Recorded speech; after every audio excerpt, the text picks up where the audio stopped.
இது வெறுமனே ஒரு 1000 2000 அளவுல இருந்தா ஒரு ராணுவ தளபதி இதை சொல்ல மாட்டாரு. அதை எப்படி அடக்கணுங்கிறது அவங்களுக்கு தெரியும். ஆனா உள்ளுக்குள்ள ஏற்பட்டிருக்கக்கூடிய குழப்பம் சாதாரணமானது அல்ல. எனவேதான் உடனடியாக ராஜதந்திர தீர்வு எட்ட வேண்டும் என்கிற ஒரு கருத்தை இன்றைக்கு இஸ்ரேலுடைய புதிய ராணுவ தளபதி சொல்லி இருக்கிறார். காசாவில் நாங்கள் எந்த இலக்கையும் அடையவில்லை என்பதையும் வெளிப்படையாக சொல்லி இருக்கிறார். இதுல கைதிகள் பரிமாற்றத்தில் எண்ணிக்கை மேட்டரே கிடையாது. ஏன்னா நேத்து பெஞ்சமின் நெத்தன்யாகு என்ன சொல்லி இருந்தாருன்னா 10 பேரை நாங்கள் விடுதலை பண்றதுக்குரிய பேச்சுவார்த்தை நடத்துறோம்னு சொல்லியிருந்தாரு. அதற்கு பதிலளிக்கக்கூடிய தாஹிர் அல் நுனு என்ன சொல்றாங்கன்னு சொன்னா 10 பேரா 15 பேரா 50 பேரா 20 பேராங்கிறது மேட்ரே இல்லை. நாங்கள் அத்தனை பேரை கூட விடுதலை பண்றதுக்கு தயாராக இருக்கிறோம். ஆனா நீங்க எங்க நாட்டை விட்டு போயிடணும். எங்க நாடு எங்களுக்குரியது. எதிர்கட்சியாக இருக்கக்கூடிய இஸ்ரேலுடைய ஜனநாயக கட்சியினுடைய தலைவர் ஏர் கோலன் இன்றைக்கு வெளியிட்டிருக்கக்கூடிய எக்ஸ் பதிவில் என்ன சொல்றாருன்னு கேட்டா யமன் ஏவுகணைகள் இஸ்ரேலுடைய விடுமுறையை நாசமாக்கிவிட்டது. முழு நாடுமே தங்குமிடங்களுக்குள்ளேயும் சைரனுக்கும் குண்டுவீச்சுக்கும் பயந்து ஒலிக்க வேண்டிய நிலைமையாக மாறிவிட்டது.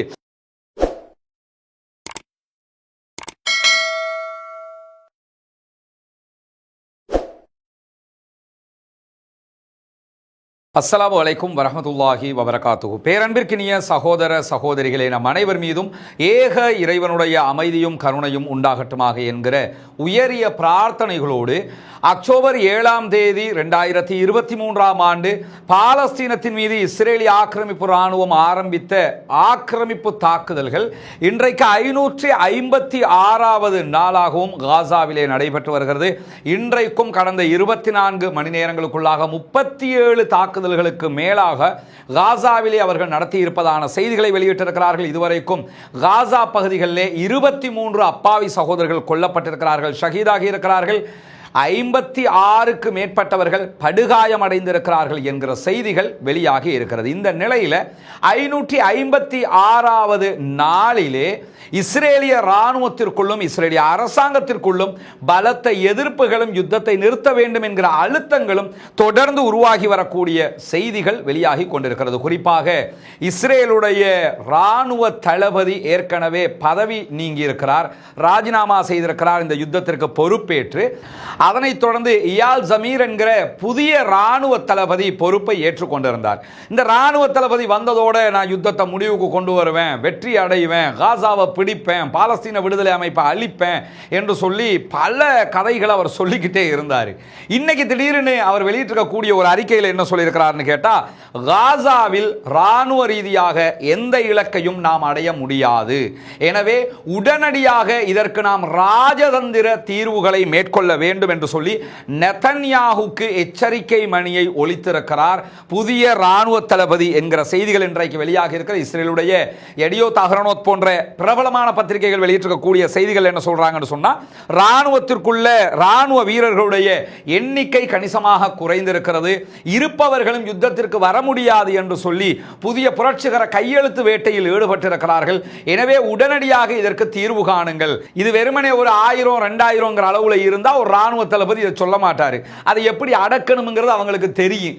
ஆனா உள்ளுக்குள்ள ஏற்பட்டிருக்கக்கூடிய குழப்பம் சாதாரணமானது அல்ல. எனவேதான் உடனடியாக ராஜதந்திர தீர்வு எட்ட வேண்டும் என்கிற ஒரு கருத்தை இன்றைக்கு இஸ்ரேலுடைய புதிய ராணுவ தளபதி சொல்லி இருக்கிறார். காசாவில் நாங்கள் எந்த இலக்கையும் அடையவில்லை என்பதையும் வெளிப்படையாக சொல்லியிருக்கிறார். அவர்கள் அடைய நினைத்த இலக்குகள் மிக முக்கியமானவை. பாலஸ்தீன விடுதலை அமைப்பை அழிப்போம் என்றார்கள், அதை அவர்களால் அடைய முடியவில்லை. பணைய கைதிகள் அத்தனை பேரையும் உயிரோடு ராணுவ ரீதியாக மீட்டுக் கொண்டு வருவோம் என்று சொன்னார்கள். யுத்தத்தின் மூலமாக அவர்களை அவர்களால் மீட்டெடுக்க முடியாமல் போய்விட்டது. காசாவினுடைய ஆட்சி எங்க கண்ட்ரோல்ல வரும் என்று சொன்னாங்க. இந்த நிமிடம் வரைக்கும் அதுவும் வரவில்லை. அங்கே பொதுமக்களை கொன்று குவித்திருக்கிறார்கள், முழு நாட்டையும் அழித்திருக்கிறார்கள், எந்த ஒரு இடமும் விட்டு வைக்காத அளவுக்கு குண்டு போட்டு துளைத்திருக்கிறார்கள். இதைத்தான் அவங்க பண்ணியிருக்கிறாங்களே தவிர அவங்க நினைச்ச இலக்கை அவர்களால் அடைய முடியவில்லை என்பதை இன்றைக்கு பகிரங்கமாக அவர் ஒப்புக்கொண்டிருக்கக்கூடிய நேரத்தில் நமக்கெல்லாம் தெரியும், இஸ்ரேலுடைய இராணுவத்துக்குள்ள ஒரு புரட்சி ஏற்பட்டு நாங்க யுத்தத்துக்கு போக முடியாது, யுத்தத்தை உடனடியாக நிறுத்துங்க என்று சொல்லி பல பேரும் கையெழுத்து வேட்டையில் ஈடுபட்டு வருகிறார்கள். இன்றைய தினம் வெளியாகி இருக்கக்கூடிய அறிக்கையில் நிறைய இஸ்ரேலுடைய இராணுவத்தினரும் பட்டதாரிகளும் இந்த கையெழுத்து வேட்டையில் இன்றைக்கு இணைந்திருக்கிறார்கள். சுமார் 1600 இராணுவத்தை சேர்ந்தவர்கள் புதிதாக இன்றைக்கு இதிலே இணைந்து கொண்டிருக்கிறார்கள். நாங்கள் யுத்தத்திற்கு வர முடியாது, யுத்தத்தை நிறுத்துங்கள், ராஜதந்திர ரீதியில், அரசியல் ரீதியில் இதற்கு தீர்வு காணுங்கள், காசா யுத்தத்தில் தோற்றுவிட்டோம் என்பதைத்தான் அவர்கள் தொடர்ந்து வலியுறுத்தி கொண்டிருக்கிறார்கள். இன்றைக்கு சேர்ந்திருக்கிற 1600 பேர்ல நிறைய பேர் யாருன்னு சொன்னா பாரா ட்ரூப்பர்களாக இருக்கிறாங்க. பாரா ட்ரூப்ல பறந்து போய் தாக்குதல் நடத்தக்கூடியவங்களாக இருக்கிறாங்க. பாலஸ்தீன விடுதலை அமைப்பு முதலாவது தாக்குதல் அப்படித்தான் அவங்க நடத்தி இருந்தாங்க. அந்த மாதிரி பயிற்சி பெற்ற பாரா ட்ரூப்பர்கள் தான் இன்றைக்கு நிறைய பேர் கையெழுத்திட்டு இருக்கிறார்கள். அதே போன்று தரைப்படையை சேர்ந்தவர்களும் இன்றைக்கு கையெழுத்திட்டு இருக்கிறார்கள் என்கிற செய்திகள் வெளியாகி இருக்கக்கூடிய நேரத்தில் தான் கையெழுத்திட்டு இருக்கக்கூடியவங்க என்ன சொல்லியிருக்கிறாங்கன்னா, காசாவுக்குள் இருக்கக்கூடிய எங்களுடைய பணைய கைதிகளையும் எங்களுடைய இராணுவத்தினருடையவும் உயிரை காப்பாற்றுவதற்காகத்தான் இந்த வேலையை நாங்கள் பண்றோம்னு சொல்லி எடியோத் அஹ்ரோனோத்திற்கு சொல்லியிருக்கக்கூடிய கருத்தில் அவர்கள் சொல்லியிருக்கிறார்கள். எனவே இஸ்ரேலுக்குள்ள அவர்களுடைய இராணுவத்தின் குழப்பம் உச்சம் தொட்டு கொண்டிருக்கக்கூடிய நேரத்தில் தான் இராணுவ புலனாய்வு பிரிவினுடைய உயரடுக்கு தொழில்நுட்ப பிரிவாக இருக்கக்கூடிய 8200 170க்கு மேற்பட்ட புதிய நபர்கள் இன்றைக்கு மேலதிகமாக கையெழுத்திட்டு இருக்கிறார்கள். 8200 இஸ்ரேல் இராணுவத்தில் இருக்கிற இணையதளம் தொடர்பான மிக முக்கியமான தொழில்நுட்ப உளவு பிரிவாக இருக்குது. அந்த உளவு பிரிவில் இருந்து நூற்றுக்கணக்கானவர்கள் ஒவ்வொரு நாளும் இந்த புரட்சிகர அமைப்பிலே இணைந்து கொண்டிருக்கிறார்கள். யுத்தத்தை நிறுத்தணும் என்று இப்ப பொதுமக்கள் கேட்டது போக ராணுவமே கேட்க ஆரம்பித்திருப்பது மிகப்பெரிய சிக்கலாக இருக்கிறது. இதுல இணைகிறவர்களை எல்லாம் பதவி நீக்கம் பண்ணுவோம், அவருடைய ஜாப பறிப்போம் என்றெல்லாம் நெத்தன்யாகு கூக்குரலிட்டார். இதுவரைக்கும் ஒருவருடைய பதவியை கூட அவரால் நீக்க முடியவில்லை என்பது இங்கு கவனிக்க வேண்டிய முக்கியமான விவகாரம். விமானப்படையினுடைய ரிசர்வ் படை வீரர்கள், மருத்துவர்கள், ராணுவத்தில் இருக்கக்கூடிய டாக்டர்கள், முன்னாள் மொசாத் உறுப்பினர்கள், அதே போன்று கடற்படையினுடைய நாவல் போர்சஸினுடைய ரிசர்வ் படை வீரர்கள், ராணுவ உளவுத்துறை உறுப்பினர்கள் போன்றவங்க எல்லாருமே இப்படி தொடர்ந்து நாங்கள் யுத்தத்திற்கு வர முடியாது என்று சொல்லி கடிதம் கொடுத்து கொண்டிருக்கிறார்கள் என்கிற செய்திகள் வெளியாகி இருக்கக்கூடிய நேரத்தில் தனியாக இன்றைக்கு இஸ்ரேல் ராணுவத்தில் இருக்கக்கூடிய டாக்டர்ஸ்மார் வெளியிட்டிருக்கக்கூடிய அறிக்கையில் என்ன சொல்றாங்கன்னா, சேனல் 13 வெளியிட்டிருக்கக்கூடிய அறிக்கையில் ஞாயிற்றுக்கிழமையினுடைய தகவல் பிரகாரம் குறைந்தது 200 இஸ்ரேலிய ராணுவத்தில் பணியாற்றக்கூடிய மருத்துவர்கள் நாங்கள் இனிமேல் யுத்தத்திற்கு வர முடியாது என்று அறிவித்திருக்கிறார்கள் என்கிற செய்தியும் மேலதிகமாக வெளியாகி இருக்கிறது. வல்ல ரஹ்மான் அவர்களுக்குள்ளேயே கரையான் புற்றை அழிப்பதை போன்று அவர்களாலேயே அவர்களுக்கு அழிவை கொடுத்து கொண்டிருக்கிறான் என்கிற செய்திகளோடு ராணுவத்தினர் மத்தியில் ரொம்ப விரக்தி நிலை ஏற்பட்டிருப்பதாகவும், இலக்குகளை நாம் அடைய முடியவில்லை என்பதால் 556 நாட்களை தாண்டியும் யுத்தம் குண்டு போட்டுக்கிட்டு இருக்கிறோமே தவிர எந்த வெற்றியுமே நம்ம அடையலைங்கிறதுனால தான் மருத்துவர்களும் இதிலிருந்து பின்வாங்குகிறார்கள் என்கிற செய்தி இன்றைக்கு வெளியாகி இருப்பது மட்டுமல்லாமல் 550 நாட்களுக்கு மேலான சண்டையில் இஸ்ரேல் பெரும் பாதிப்பை சந்தித்திருக்கிறது என்று சொல்லி இஸ்ரேலுடைய ராணுவ மருத்துவர்கள் தங்களுடைய கடிதத்திலே வெளிப்படுத்தி இருப்பது மட்டுமல்லாமல் இஸ்ரேலுடைய பிரதமர் பெஞ்சமின் நெத்தன்யாகுனுடைய அரசியல் லைஃபை பாதுகாக்கிறதா இருக்குதே தவிர எக்காரணம் கொண்டும் நாட்டு மக்களுடைய பாதுகாப்புக்கானது கிடையாது என்று சொல்லி அவர்கள் அடித்து சொல்லியிருக்கக்கூடிய செய்திகள் இன்றைக்கு வெளியாகி இருக்கிறது. இப்படி தொடர்ந்து இஸ்ரேல் ராணுவத்தில் இருந்து நிறைய பேர் விலகிறதுக்கான கையெழுத்தில் இணைந்து கொண்டே இருக்கிறார்கள் என்கிற நிலையில் நேற்றைய தினம் ரஃபாவில் கடுமையான சண்டை இஸ்ரேலிய ஆக்கிரமிப்பு ராணுவத்திற்கும் பாலஸ்தீன விடுதலை ராணுவத்திற்கும் இடையிலே நடந்திருக்கிறது. குறிப்பாக நேற்றைய தினம் அம்பூஷ் என்று சொல்லக்கூடிய உள்ள இழுத்து தாக்குதல் நடத்துகிற ஒரு வேலையை அவங்க பார்த்திருக்கிறாங்க. இன்னைக்கு நீங்க பார்க்கலாம், இஸ்ரேலுடைய சில ஊடகங்கள் பாலஸ்தீன விடுதலை அமைப்பினுடைய ஒரு பங்கரை நாங்கள் கைப்பற்றி இருக்கிறோம் என்று சொல்லி ஒரு வீடியோ போட்டுக்கிறாங்க. அது தொடர்பாக பாலஸ்தீன விடுதலை அமைப்பு வெளியிட்டிருக்கக்கூடிய அறிக்கையில் அந்த பங்கர் எந்த இடத்தில் இருக்கிறதோ அந்த இடத்திற்கு வரவழைப்பதற்காகத்தான் நாங்கள் அந்த தாக்குதலையே மேற்கொண்டோம் என்று சொல்லியும், அந்த பங்கர் ஆல்ரெடி கைவிடப்பட்டது என்றும் அதனுடைய தொடர் எங்குமே இல்லை என்றும் சொல்லி இருக்கிறார்கள். பங்கர்னா ஒன்னோட ஒன்று தொடர்பு கொண்டு அடுத்த கட்டம் போற மாதிரி இருக்குன்னு அது ஒரு தனி பங்கராக இருக்கிற காரணத்தினாலையும் அந்த இடத்துல தான் ஆம்புஷ் வழியாக, அதாவது ஒரு இடத்துக்கு எல்லாரையும் இழுத்து என்ன பண்ணியிருக்கிறாங்கன்னா தாக்குதல் நடத்தியதுல 13க்கு மேற்பட்ட இஸ்ரேலிய ஆக்கிரமிப்பு ராணுவத்தை சேர்ந்தவர்கள் கொல்லப்பட்டிருக்கிறார்கள் என்கிற செய்திகளையும், ஒருவர் ஸ்னைப்பர் அட்டாக் மூலமாக கொல்லப்பட்டிருக்கிறார் என்கிற செய்திகளையும் இன்றைக்கு வெளியிட்டிருக்கக்கூடிய போராட்ட அமைப்பினர் மேலதிகமாக என்ன சொல்லியிருக்கிறாங்கன்னு சொன்னா, ரஃபாவுக்குள்ள நாங்கள் எந்த நேரமும் இஸ்ரேலை தாக்குவதற்கான வாய்ப்பு இருக்கிறது, எனவே யுத்த நிறுத்தத்திற்கு நீங்கள் வருவதுதான் உங்களுக்கு சால சிறந்தது என்கிற செய்திகளையும் அவங்க சொல்லி இருக்கிறாங்க. அதே மாதிரி காசாவினுடைய சுஜாயா சுற்றுப்புறத்திலும் இன்றைக்கு தாக்குதல்களை நடத்தி இருக்கிறார்கள் என்கிற செய்திகள் வெளியாகி இருக்கிறது. இந்த நிலையில தான் இன்றைக்கு பாலஸ்தீன விடுதலை அமைப்பு மேலும் ஒரு முக்கியமான அறிக்கையை வெளியிட்டிருக்கிறாங்க. அந்த அறிக்கை என்னன்னு சொன்னா, நாங்கள் யுத்தத்தை நிறுத்துவதற்கு தயாராக இருக்கிறோம் என்பதுதான் அந்த அறிக்கை. அந்த அறிக்கையில் அவங்க சொல்லியிருக்கக்கூடிய செய்தி என்னன்னு கேட்டா, நாங்கள் நேரடியாக யுத்தத்துக்கு இன்னும் வரவே இல்லை, வர வராமலேயே உங்களுடைய ராணுவ வீரர்களை நாங்கள் தாக்குதல் நடத்தி கொண்டிருக்கிறோம், கொன்று கொண்டிருக்கிறோம். அதே மாதிரி உங்களுடைய தரப்புக்கு நாங்கள் ஏவுகணை தாக்குதல்களை நடத்தி கொண்டிருக்கிறோம். எங்களுக்காக யமனில் இருக்கக்கூடிய சகோதரர்களும் தாக்குதல்களை நடத்தி கொண்டிருக்கிறார்கள். இப்படி தொடர்ந்து இந்த யுத்தம் நடைபெற்றுக் கொண்டே இருக்கிறது. இந்த யுத்தத்தை நிறுத்துவதற்கு நாங்கள் எப்போதும் தயாராக இருக்கிறோம் என்று சொல்லி அதற்கு சில நிபந்தனைகளை விதித்திருக்கிறார்கள். கத்தார் மற்றும் எகிப்து யுஎஸ்ஏயோட பேசிக்கிட்டு இருக்கிறதுனால இன்றைக்கு கெய்ரோவில் இந்த நிபந்தனைகள் வழங்கப்பட்டிருப்பதாக சொல்லப்படுகிறது. ஏஎஃப்பி செய்தி நிறுவனத்துக்கு பாலஸ்தீன விடுதலை அமைப்பினுடைய தாகிர் அல் நுனு என்கிற அவர்களுடைய அதிகாரி சொல்லியிருக்கக்கூடிய தகவல் தான் இன்றைக்கு வெளியாகி இருக்கிறது. குறிப்பாக ஒரு முறையான கைதிகள் பரிமாற்றத்திற்கு நாங்கள் தயாராக இருக்கிறோம் என்று சொல்லியிருக்கிறார்கள். முறைப்படுத்தப்படாத எந்த கைதிகள் பரிமாற்றத்திற்கும் நாங்கள் தயாரில்லை. அதிலே போர் யுத்தம் முடிவுக்கு முழுமையாக கொண்டு வரப்பட வேண்டும். காசாவில் இருக்கக்கூடிய எல்லா இஸ்ரேலிய போர்சஸும் வெளியே போகணும். அதே போன்று எங்களுக்கு தேவையான மனிதாபிமான உதவிகள் உள்ளே வர வேண்டும்.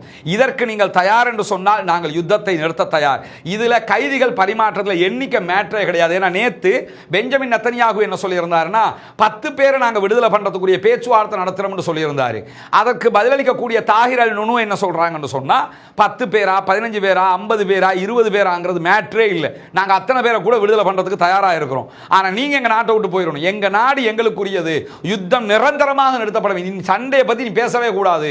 அதுக்கு ரெடின்னு சொன்னா சொல்லுங்க, நாங்கள் பேசுவதற்கு தயார் என்று சொல்லி மீண்டும் அவர்கள் இந்த செய்தியை அறிவித்திருப்பது மட்டுமல்லாமல், அன்பிற்கினிய சகோதர சகோதரிகளே, நமக்கெல்லாம் தெரியும் புனிதமிக்க ரமலானுடைய மாதத்தில் நம்ம வெளியிட்டு வந்த ஒரு அறிவிப்பு தான் பொத்துவில் பகுதிகளில் இலங்கையினுடைய கிழக்கு மாகாணத்தின் முதன்மை ஊராக இருக்கக்கூடிய அந்த ஊரில் ஒரு வீடு இல்லாத சகோதரர்களுக்கான 14 வீடுகளை அமைக்கிற திட்டத்தை நம்ம ஆரம்பிச்சிருக்கிறோம். அதற்குரிய பணிகள் மிக மும்முரமாக நடைபெற்று வருகிறது. அதனுடைய காட்சிகளை நீங்க பார்ப்பீங்க. வீடுகள் ஒரு வீடு முழுமையாக கம்ப்ளீட் ஆகிற ஒரு நிலைக்கு வந்திருக்கு. 2வது வீடும் நெருக்கமாக முடிப்பதற்கு நெருக்கமாக வந்திருக்கிறோம். 3வது வீடு கட்டப்பட்டு கொண்டிருக்கிறது. 4வது வீட்டுக்கான ஆரம்ப பணிகளும் ஆரம்பிக்கப்பட்டு விட்டது. எனவே முதல் கட்டமாக 5 வீடுகளை முடிப்பதற்குரிய ஏற்பாடுகளில் மும்முரமாக நம்ம செயல்பட்டு வர்றோம். இதெல்லாமே உங்களுடைய ஜகாத்து மற்றும் சதகா நிதிகளை கொண்டுதான் செயல்படுத்தப்பட்டு வருகிறது என்பது உங்களுக்கு தெரியும். அந்த மக்களுக்காக நீங்கள் வழங்கக்கூடிய இந்த உதவிகள் நாளை மறுமையிலே கண்டிப்பாக இறைவனிடத்திலே மிக பெரும் பாக்கியங்களை நமக்கு பெற்றுத்தரக்கூடிய ஒன்றாக இருக்கிறது. அல்லாஹுக்காக நாம் செய்கிற அனைத்து செயல்பாடுகளுமே மறுமையை இலக்காக கொண்டதாக இருக்கிறது. சொர்க்கத்தை பெற்றுக்கொள்ளக்கூடிய இலக்கை தான் நாம் நிர்ணயித்து வைத்திருக்கிறோம். எனவேதான் இந்த பணியை நம்ம பண்ணி வர்றோம். அங்க இருக்கக்கூடிய நம்முடைய சகோதரர்கள் அந்த பணிகளை மிக மும்முரமாக முன்னெடுத்து வருகிறார்கள். இதற்காக உங்களிடத்தில் தான் நாம் தொடர்ந்தும் உதவிகளை எதிர்பார்த்து வருகிறோம். எனவே இதற்காக உதவ விரும்புகிற சகோதர சகோதரிகள், தாய்மார்கள், பெரியவர்கள், முன்னால் தெரிகிற நம்முடைய வங்கி கணக்கிலக்கத்திற்கு உங்களால் முடிந்த உதவிகளை வாரி வழங்க முடியும். அது எவ்வளவு பெரிய தொகை அல்லது எவ்வளவு சிறிய தொகை என்பதல்ல, இறைவனிடத்திலே நன்மையை பெற்றுத்தரக்கூடிய ஒரு காரியத்திற்கு நம்மால் முடிந்த எல்லா உதவிகளையும் நாம் செய்ய முடியும். எனவே அங்கு நடக்கக்கூடிய இந்த பணிகள் வேகமாக நடைபெற்று அந்த மக்களும் நம்மை போன்ற மகிழ்ச்சியானவர்களாக மாறுவதற்கு உங்களால் முடிந்த உதவிகளை வாரி வழங்குமாறு அன்பாக கேட்டுக்கொள்ளும். ஏற்கனவே வைநெட் இஸ்ரேலுடைய செய்தி நிறுவனங்கள் காசாவில் ஒரு யுத்த நிறுத்தத்திற்கு சரி என்று சொல்லி பாலஸ்தீன விடுதலை அமைப்பு சொல்லிவிட்டது என்பது மொட்டையான செய்தி என்று சொல்லியும், இந்த நிபந்தனை அடிப்படையில் சொல்லப்படுவதுதான் சரியானது என்று சொல்லியும் அவர்கள் இன்றைக்கு அறிவித்திருக்கிறார்கள். எனவே பாலஸ்தீன விடுதலை அமைப்பு யுத்த நிறுத்தத்திற்கு தயாராக இருக்கிறது. யுத்தம் என்றாலும் தயாராக இருக்கிறது என்பதை நாம் புரிய முடிகிறது. ஏன்னா ரஃபாவில் அவங்க நடத்தியிருக்கக்கூடிய தாக்குதல்களை பார்க்கும்போது அது திட்டவட்டமாக வெளிப்படையாக புரிகிற ஒரு விவகாரமாக மாறி இருக்கிறது என்பதையும் நாம் அவதானிக்க முடிகிற அதே நேரத்தில் நேற்றைய தினம் யூதர்களுடைய பாஸ்கா விழாவாக இருந்தது. அவர்களுடைய ஒரு மத ரீதியிலான விழா நாடு முழுவதும் கொண்டாடப்படக்கூடிய நேரத்தில் பாலஸ்தீனத்திற்கு ஆதரவாக யமனில் இருக்கக்கூடிய ஹூதிகளுடைய படைப்பிரிவு தாறுமாறான வெறித்தனமான தாக்குதல்களை நடத்தி இருந்தார்கள். இன்றைக்கு அது தொடர்பான செய்திகளும் வீடியோக்கள் வெளியாகி இருக்கிறது. குறிப்பாக அங்கு அவர்கள் நடத்திய தாக்குதல்களுடைய காட்சிகள் எல்லாம் இன்றைக்கு வெளியாகி இருப்பதை நம்ம பார்க்க முடிகிறது. ஹூதிகள் மீது யமன் மீது அமெரிக்கா தொடர்ந்து தாக்குதல்களை நடத்தி வருகிறது. மார்ச் 16ஆம் தேதி முதல் அமெரிக்கா நடத்தி வரக்கூடிய தாக்குதல்களை இதுவரைக்கும் 123 பொதுமக்கள் யமன்ல கொல்லப்பட்டிருக்கிறார்கள் என்கிற செய்திகள் வெளியாகி இருக்கிறது. 247 பேர் படுகாயம் அடைந்திருக்கிறார்கள் என்கிற செய்திகளையும் அங்கிருக்கக்கூடிய அல் மசீரா தொலைக்காட்சி வெளியிட்டிருக்கிறது. அதே நேரத்தில் தான் நேற்றைய தினம் அவர்கள் நடத்திய தாக்குதல்கள் தொடர்பான செய்திகளை வெளியிட்டிருக்கிறாங்க. பாஸ்கா விழாவின் போது இஸ்ரேலை உலுக்கி இருக்கிறோம் செய்வோம் என்கிற தலைப்பில் தான் அவர்கள் இந்த செய்தியை வெளியிட்டிருக்கிறாங்க. குறிப்பாக ஞாயிற்றுக்கிழமை மாலை 2 ஏவுகணைகள் அதே போன்று ஒரு ட்ரோன் தாக்குதல் முதல் கட்டமாக நடத்தப்பட்டிருக்கிறது. இந்த தாக்குதல்கள் ஆரம்பித்ததோடு இஸ்ரேலுக்குள்ள சைரன் ஒலிக்க ஆரம்பிச்சிருக்கு. எல்லா பகுதிகளிலும் கிட்டத்தட்ட 300க்கும் மேற்பட்ட நகரங்கள், கிராமங்கள் பகுதிகளில் சைரன் ஒலி எழுப்பப்பட்டிருக்கிறது. ஏன்னா நம்ம நாட்டுக்குள்ள அட்டாக் பண்றாங்க, எல்லோரும் உடனடியாக பங்கர்களுக்குள்ள போங்க, போய் ஒளிச்சுக்கிறங்க என்கிறதுக்காக எழுப்பப்படுகிற ஒலி. எந்த டைம்ல சைரன் ஒலி எழுப்பப்படும், எப்போ போய் ஒளிச்சுக்கிறோம் என்று தெரியாத அளவுக்கு அவர்களுடைய நிலைமை மாறி போயிருக்கு. எப்பொழுதும் பயந்து பயந்து வாழ வேண்டிய நிர்பந்தம் அவர்களுக்கு இருக்கக்கூடிய நேரத்தில் தான் நேற்றைய தாக்குதல் இஸ்ரேலுக்கு ஒரு பலத்த அடி என்று வர்ணிக்கிறது ஹூத்திகளுடைய ராணுவ பிரிவு. குறிப்பாக நேற்றைய தினம் அவர்கள் இஸ்ரேலை நோக்கி 20க்கு மேற்பட்ட ஆளில்லா விமான தாக்குதல்களை நடத்தியிருக்கிறார்கள். எதிர்க்கட்சியாக இருக்கக்கூடிய இஸ்ரேலுடைய ஜனநாயக கட்சியினுடைய தலைவர் ஏர் கோலன் இன்றைக்கு வெளியிட்டிருக்கக்கூடிய எக்ஸ் பதிவில் என்ன சொல்றாருன்னு கேட்டா, யமன் ஏவுகணைகள் இஸ்ரேலுடைய விடுமுறையை நாசமாக்கிவிட்டது, முழு நாடுமே தங்குமிடங்களுக்குள்ளேயும் சைரனுக்கும் குண்டுவீச்சுக்கும் பயந்து ஒலிக்க வேண்டிய நிலைமையாக மாறிவிட்டது. 59 பணைய கைதிகள் இன்றும் காசாவில் இருக்கக்கூடிய நேரத்தில் பாலஸ்தீன விடுதலை அமைப்பு உறுதியாக அவர்களை வைத்துக் கொண்டிருக்கிறது. அவங்களை நம்மளால் மீட்டெடுக்கவே முடியாமல் இருக்குது. நெத்தனியாகுவினுடைய தோல்வி பலமாக இருக்கிறது. தெருக்கல்லையோ எல்லைகள்லையோ நமக்கு எந்த பாதுகாப்புமே கிடையாது என்று சொல்லி அவர் நேற்று நடந்த இந்த தாக்குதல் தொடர்பான செய்திகளை சொல்லியிருக்கிறார். அதே நேரத்தில் பாலஸ்தீன விடுதலை அமைப்பினுடைய ராணுவ பிரிவின் ஊடக பேச்சாளர் அபு உபைதா வெளியிட்டிருக்கக்கூடிய சுருக்கமான அறிக்கையில் என்ன சொல்றாருன்னு கேட்டா, யமன்ல இருக்கக்கூடிய நம்பிக்கையுள்ள சகோதரர்கள் எங்களுக்கு விசுவாசமாக பாலஸ்தீனத்திற்கு ஆதரவாக செயல்பட்டுக் கொண்டிருக்கிறார்கள். இனப்படுகொலையை எதிர்க்கக்கூடிய இந்த ஜியோனிச அமைப்புக்கு எதிரான தாக்குதல்களில் ஜியோனிசத்தினுடைய இதயத்தை அவர்கள் தாக்கி இருக்கிறார்கள் என்று வெளியிட்டிருக்கக்கூடிய அறிக்கையில் கூடுதலாக அவர் என்ன சொல்றாருன்னு கேட்டா, பலஸ்டைன் அதே போன்று மஸ்ஜிதுல் அக்ஸா மீதான நம்பிக்கைக்காக, விசுவாசத்திற்காக அவர்களுடைய இரத்தத்திலும் அவர்களுடைய வளங்கள் மூலமாகவும் எங்களுக்காக பெரும் விலையை கொடுத்து கொண்டிருக்கிறார்கள். எங்களுக்காக அவங்க மரணிச்சுக்கிறாங்க, எங்களுக்காக அவங்க போராடுறாங்க என்று சொல்லிவிட்டு கடைசியாக என்ன சொல்றாரு கேட்டா, பலஸ்தீன் மக்கள் யமனுடைய மக்களுடைய கௌரவமான நிலைப்பாட்டை ஒருபோதுமே மறக்க மாட்டார்கள் என்றும் அந்த அறிக்கையில் அவர் சொல்லி இருக்கிறார். இதெல்லாம் அவங்க பாராட்டி இருக்கிறாங்க. அந்த அறிக்கைகள் ஒருபுறம் இருந்தாலும் நேற்று நடந்த தாக்குதல்கள் எப்படி இருந்திருக்கிறது என்பது மிக முக்கியமானது. குறிப்பாக ஆக்கிரமிக்கப்பட்ட அஸ்டோதுடைய கிழக்கில் இருக்கக்கூடிய ஸ்டோட் மிச்சா என்கிற தளத்தை தான் மிக கடுமையாக ஹூத்திகள் தாக்கி இருக்கிறார்கள். இந்த அஸ்டோதுடைய ஸ்டோட் மிச்சாங்கிறது ரொம்ப முக்கியமான ராணுவ தளமாக இருக்கிறது. குறிப்பாக ஹைப்பர்சோனிக் பாலஸ்டைன் 2 ஏவுகணை மூலமாகத்தான் இந்த இடத்தை அவங்க தாக்கி இருக்கிறாங்க. 2 பாலிஸ்டிக் ஏவுகணைகளை உள்ளடக்கிய உயர்மட்ட ராணுவ நடவடிக்கை யமனுடைய ராக்கெட்ரி படைப்பிரிவு நடத்தி இருக்கிறது என்று யமன் ராணுவம் இன்றைக்கு அறிவித்திருப்பது மட்டுமல்லாமல் இந்த தளம்ங்கிறது ஜெரிகோ ஏவுகணைகளுக்கான தளமாக கருதப்படுகிற அதே நேரத்தில் ஏரோ சிஸ்டம் அயன்டோமுக்கு அடுத்த நிலையில் இருக்கக்கூடியதுதான் ஏரோ, அதற்கு அடுத்த நிலையில் இருக்கக்கூடிய தேடுங்கிறது உள்ள வருகிற ஏவுகணைகளை தடுக்கிறது.